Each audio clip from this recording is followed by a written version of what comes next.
ধন্যবাদ সকলকে। প্রতিদিনের মতো আজ একটা নতুন ভিডিও নিউজ নিয়ে আসলাম। আমি আব্দুল্লাহ আওয়াল, ক্যামেরা আছে আমার সহকর্মী লাভলি ফেরদৌস।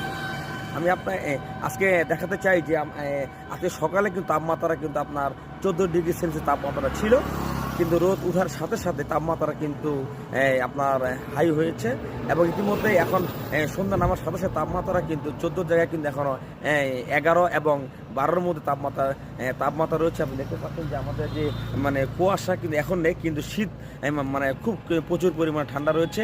আমি ঠাকুরগাঁও রোড রেল স্টেশনে আমি গিয়েছিলাম। ইতিমধ্যে যে ট্রেন কিন্তু আপনার চলাচল স্বাভাবিক রয়েছে, কিন্তু কুয়াশাও ঢাকা রয়েছিল।